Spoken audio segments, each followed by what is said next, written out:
Hello বন্ধুরা, আপনি YouTube চ্যানেলে ভিডিও আপলোড করে যাচ্ছেন কিন্তু আপনার ভিডিও অন্য কেউ কাট করে আপলোড করছে অথবা ইউটিউবেই আপলোড করছে, যার কারণে আপনার ভিডিওতে আপনি ভিউজ পাচ্ছেন না। কারণ আপনার ভিডিওর মূল জায়গাকে সে কেটে আপলোড করছে, তার ভিডিওতে ভিউজ পাচ্ছে কিন্তু আপনি আপনার ভিডিওতে ভিউজ পাচ্ছেন না। তো বন্ধুরা, আপনার ভিডিও ক্লিপ কেউ যদি কেটে আপলোড করে তাহলে কি আপনার চ্যানেলে কোনো সমস্যা হবে না সেটা আমি পরে বলছি আমার এই ভিডিওতে। কিন্তু আগে দেখিয়ে দিই আপনার চ্যানেলের ভিডিও কেউ কাট করছে কিনা। তো বন্ধুরা, সেটি দেখার জন্য প্রথমে আপনি ইউটিউব অ্যাপসটাকে ওপেন করে নেবেন। ওপেন করার পর আপনার প্রোফাইল অপশনটাতে ডান কোনায় ক্লিক করে দেবেন। ক্লিক করার পর এখানে একটা অপশন দেখতে পাবেন, ইওর ক্লিপ। এই অপশনতে একটা ক্লিক করে দেবেন। তো নেটওয়ার্ক প্রবলেম। তো বন্ধুরা, এখানে অপশনটি চলে আসছে, যে এখানে আপনি দেখতে পাচ্ছেন ইওর ক্লিপ। তো এই অপশনতে ক্লিক করে দেবেন।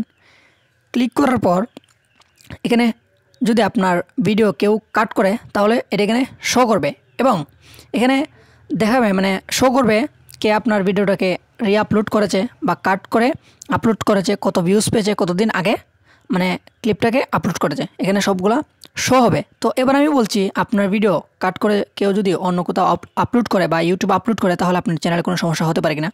অবশ্যই সমস্যা হবে, কারণ যদি আপনার ইউটিউব ভিডিওকে কেউ কেটে বাজেভাবে আপলোড করে, তার কারণে ইউটিউব রিসার্চ করার পর দেখবে সেটার মূল মালিক কিন্তু আপনি, কিন্তু তাকে আপনি কোনো ধরনের স্ট্রাইক দেননি, যার কারণে ইউটিউব আপনার চ্যানেলকে সাসপেন্ড করে দিতে পারে অথবা ব্যান করে দিতে পারে অথবা কপিরাইট স্ট্রাইক দিতে পারে, যার কারণে আপনার চ্যানেলে অনেক বড় সমস্যা হয়ে যাবে। তো বন্ধুরা, আশা করি বুঝতে পেরেছেন।